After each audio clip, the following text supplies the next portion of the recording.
TheorySabers.com. Some would say we've won.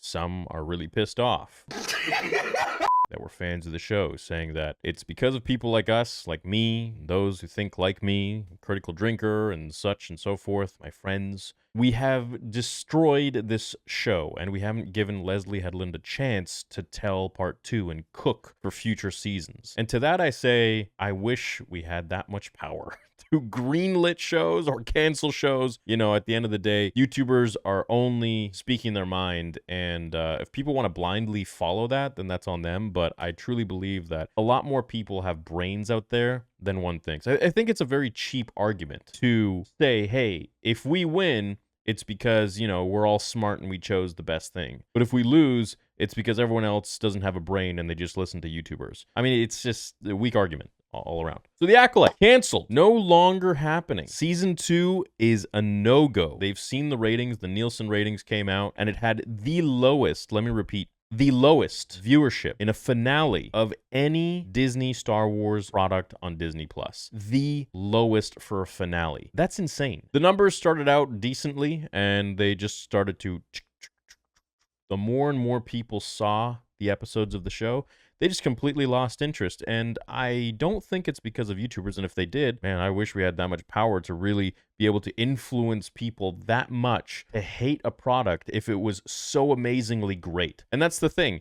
If something is really good, it doesn't matter what you say online because the majority of people will enjoy it. If something's really bad, the majority of people really won't enjoy it. That's just how it goes. So let's pick any one of these because everyone's talking about it right now. Let's go with Deadline. The Acolyte canceled, no season 2 for Disney Plus's Star Wars series. And now look, I never want to start this thing by saying we won, because whenever a Star Wars project is canceled, we all lose. I'm not saying that's because I want Acolyte season 2. I'm saying it's because the Acolyte never should have happened the way that it did. If we were going to get a Acolyte show, it should have been really great. It should have been unanimously voted. Everyone loves it so much. There aren't any downvotes on Rotten Tomatoes. It doesn't matter. And I know, you know, a lot of people like to throw this whole political bullshit game in there, like, oh, because it's directed by a woman, everyone wants it to fail. What about Bryce Dallas Howard? People seem to like her. There's a lot of other females that are in charge of Star Wars and have a lot to do with Star Wars. So I don't think it's really easy to just pick and choose like this. People seem to do all the time. Rather, let's just look at it factually, and numbers don't lie. So, exclusive. The story of The Acolyte will not continue, with Lucasfilm opting to proceed with a second season of the Star Wars offshoot starring Amanda Stenberg. Sources tell Deadline. Word of the decision comes more than a month after the 8th episode first season of the series from creator, director, executive producer, and showrunner Leslie Headland wrapped its run on Disney+.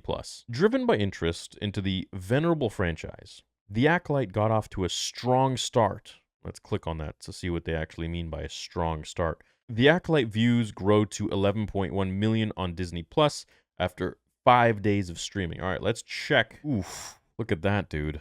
At the very bottom of the list. Top 10, you might say. July 15th to July 21st. So, yeah, that's rough, man. Only 8 episodes. Some of these other ones had, you know, to be fair, they had a lot more episodes. You know, they had different seasons and so on and so forth. Like The Boys, for example, and Cobra Kai. We got 6 seasons. Shout out to my channel, Cobra Kai Theory. But, yeah, I mean, that's not a good look, man. Like, that's pretty bad. 335 million minutes. All right, so here are The Mandalorian Episode 2 Nielsen ratings up to 66 million minutes from the last episode. So what is this? Number of episodes, 18. So I guess this is 3 seasons, 889 million. That's crazy. Its last episode, Episode 8, The Acolyte scores the lowest ratings for a Star Wars season finale on Disney+. Also, finally, after 4 episodes, The Acolyte makes the Nielsen charts, but it's at the bottom of the barrel at the number 10 spot. A Season 2 announcement didn't come at the recent D23 Expo. That's rough. That is rough. Acolyte Season 2 finale scores lowest Star Wars ratings. See how this led us on other than this tangent? I think, you know, $180 million too, just down the drain. A Season 2 announcement didn't come at the recent D23 Expo. At a cost around $200 million, it's doubted a second season will be happening. Yeah, definitely not. The Nielsen ratings for the week, the season finale was released July 15th to July 21st, reveal The Acolyte came in at number 10, with 335 million minutes. Previous weeks were under that number, so we see it got a slight jump as likely more people binged some episodes along with the season finale.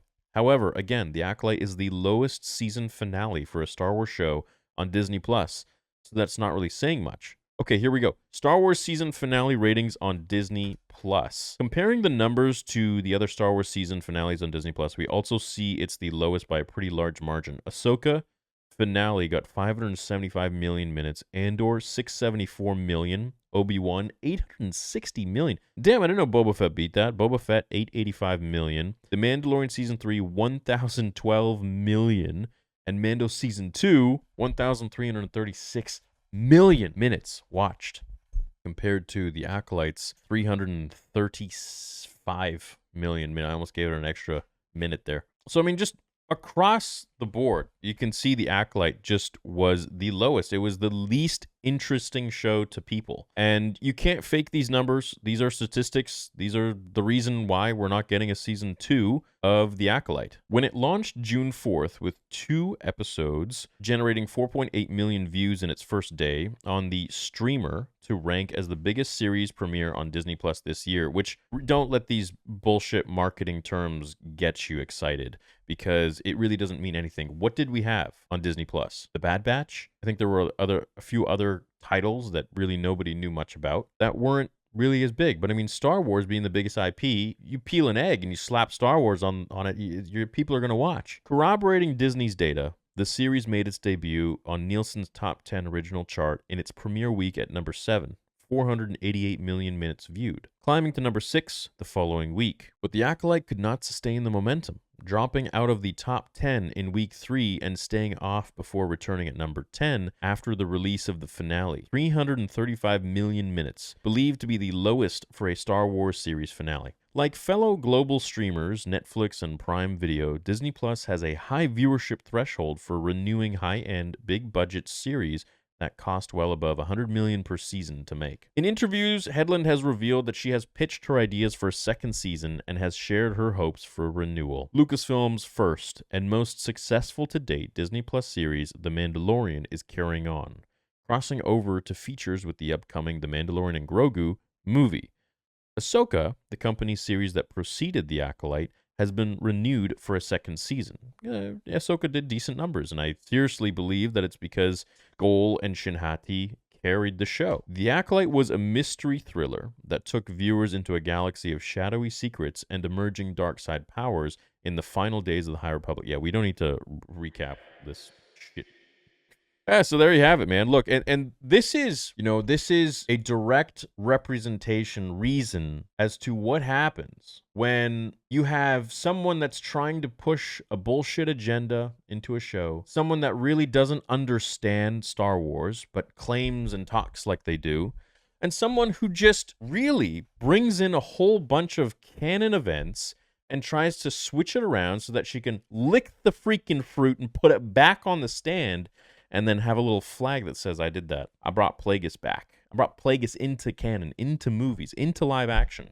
I mean, poor Plagueis. I mean, he's been waiting for his reveal forever, and now, we got to have his agents probably giving a call right now and being like, yo, man, I'm sorry, we didn't get renewed for a season 2. You're out of work, bro. Hey, you've been waiting for what? Like, how many years is this since we announced you in episode 3? I know you've been waiting, but yeah, they promised you a season 2, but it's a no-go. He's probably heartbroken right now. In all seriousness, this is what happens when you have a corporation that wants to milk something and create something and make money out of it without doing the due diligence of, do we really need to tell this story in this way? Do we really need to have these characters involved? Do we really need to change all of these events? Fuck the birthday. No one cares about a goddamn birthday, okay? It's bringing that character into the scene when they have no business being there. It's making Yoda a prominent figure at the very end, and then saying in interviews that he knew about everything going on, and that because he hid some information in the Clone Wars regarding the clones being created and who created them, then it would be interesting to play on the fact that he's hiding more secrets, including this extremely important detail about Jedi being killed and slaughtered by a Sith who apparently haven't returned for 1,000 years. So they're just going to keep that from everybody. I think this show spat on George's story, and I think what she tried to do was she tried to interject her own narrative and her own name before what George Lucas created in The Phantom Menace. And you can't tell me otherwise, because look, we have 2 children that were created through the Force, whereas Anakin was created in the Force. We have a virgins in the Force, which was Anakin. Now we have virgins here. Okay, we have the Jedi that took in this child that was created with the Force, and then in interviews she said, well, you know what? The reason the Jedi won't train Anakin or are hesitant to train Anakin is because they remember the event here with Osha. No, that's just not the case. Okay, you cannot go in, create these random made-up characters, and I know they're all random and made-up, but they're solidified. You can't take that, create something new, and go, oh, I'm going to put it back here in the timeline, and actually this was the first instance. No. That doesn't work, my love. I think a lot of this show was, you know, maybe she thought it was going to be a banger. Maybe she had good intentions. I don't really know. I don't give a shit, because it was honestly so freaking horrible to watch as a diehard Star Wars fan. I was like, this is at least a little bit of hope. Like, okay, cool. They recognize that this did not do well, and there's reason for that. It's not because YouTubers have that much power and pull to stop people from free thinking. It's because the show was shit. Simply put, if you open up a shit sandwich stand, nobody's eating this. It's because all those people over there are saying that it's shit and no one should eat shit. But you know what? By God darn, you should eat this shit and see for yourself. Some people can just smell it. Some people can see there's other people eating the shit. This is good. Whoa, yeah. Then there's just people who are like, that's shit. I'm not eating that. And then there's people literally like us who are eating it and being like, fuck, this is actually shit. This is horrible. Oh, God, I got to do a breakdown of this freaking bite. You know, I don't know, man. This is just kind of the way Acolyte Season 2 not happening. Hey, I'm happy about it. You know, I hope going forwards that Kathleen Kennedy can really do more due diligence with picking out the people that she hires. I hope that the Lucasfilm Story Group can do a little more due diligence as well with the characters that they want to interject in these people that are hired to tell Star Wars that, hey, maybe we shouldn't be putting in some of these characters like Ki-Adi-Mundi or Plagueis or Yoda, or having these events happen at all, really. I think, you know, that there should be somebody there, maybe with a cowboy hat, who says, hey, no, this doesn't fly. We're not doing this. This kind of messes up this story and that story. And, you know, I like people who are able to say no. I don't care if it offends you or if no, we're not doing this. This doesn't make sense. It doesn't work. We're not doing it. No, but this is my dream. I don't care. This is for the overall dream of everybody. This is for the overall good of Star Wars. We're not going to do this story. It doesn't make sense. We're not going to bring in Ki-Adi-Mundi. Oh, you want to bring in Yoda? We're not going to do that. You want to bring in Plagueis? We're definitely not doing that. There's no reason to have these characters in there in this story and to change around so much.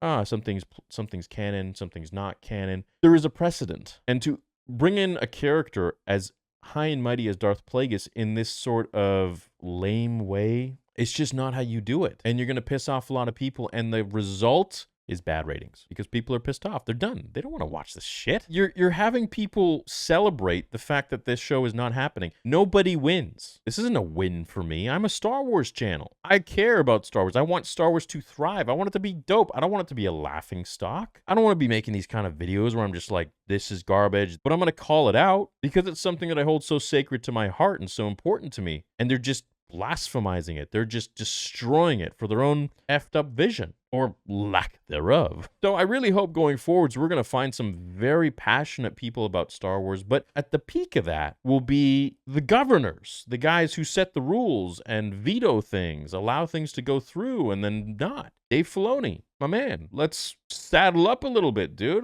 This is, you know George better than anybody. You know what he would have wanted better than anybody. I don't think that this show was really what George would have signed off on. But hey, maybe I'm wrong. But, you know, even talking to some of his friends, they're just like, what the hell was this? Who made this? Who signed off on this shit? Anyways, hey, I hope you guys are reveling in the fact that, you know, this season 2 is not happening. I'm happy because it was really detracting from what Star Wars is and what I feel like it could be. That's the only reason why I'm rejoicing in this decision. Otherwise, overall, I'm not happy that we're in this decision where we have to be joyous over the cancellation of a proposed season 2 of something that should have been an amazing season 1. That's my thoughts on that. TheorySabers.com. We just launched a new saber. Go check it out. We're launching new font packages. Those are going to be a first ever for the saber community, for any saber site. As you know, it's me and Jesse, me and Kyberphonic are buddies, and so we've worked together on this to collaborate, and we're going to be offering that in the next week. So it's a lot of work. That's why I haven't made too many videos. I've just been like business calls, meetings, lots of like on the back end, changing shit around, adding stuff, adding new pages, meeting with graphic designers to create new looks for the site, what we're doing going forwards in a couple months, our product that we need to have in San Antonio. There's just a lot going on. And so this is the first time in 8 years where I haven't uploaded a video in more than 5 days. Crazy. It's wild, I think. So, okay, hey, have a great day, and love you all.